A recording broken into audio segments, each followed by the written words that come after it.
Praise lord. జీవము గల దేవుని పరిశుద్ధాత్మ సహవాసం వడలి.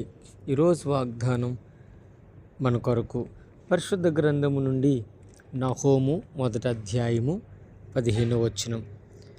వ్యర్థుడు నీ మధ్యనక సంచరించాడు, వాడు బొత్తిగా నాశనమాయెను.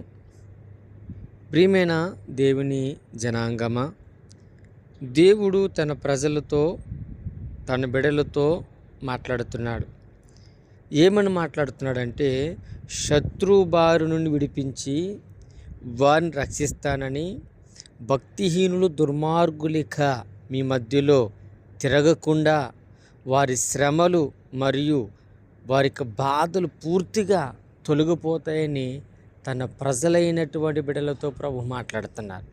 ప్రియులారా, ఈరోజు దేవుని నమ్మిన మనమందరము, ఆయనని ఆరాధిస్తున్న మనమందరము నమ్మకమైన కృప కలిగినటువంటి మహిమలో ఉండాలని ప్రభుపేటని మీకు మనవి చేస్తున్నాను.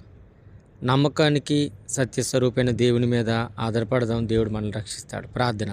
సకల ఆశీర్వాదాలకు కారణభూతుడైన ప్రియ పరలోకపు తండ్రి, నీ పరిశుద్ధమైన నామాన్ని బట్టి నీకు వందనాలు, స్తోత్రాలు. ఈ ఉదయకాల సమయంలో నీ పాదల చెంతకు వచ్చిన నేను మమ్మల్ని అందరినీ జ్ఞాపకం చేసుకొని దీవించండి. మాకు కలిగిన సమస్తమంతటిని దీవించండి, ఆశీర్వదించండి. ఉద్యోగాల వ్యాపారాలలో వారికి కలిగిన సమస్తాన్ని మొదలుగున్న వాటినన్నిటినీ నేను ఈ దినమంతా వారి ప్రయత్నాలు, నేను వారు వెళ్తున్న మార్గాలన్నింటినీ సఫలపరచమని దీవిస్తూ ఆశీర్దిస్తూ నామని కనపరుచుకుంటారు.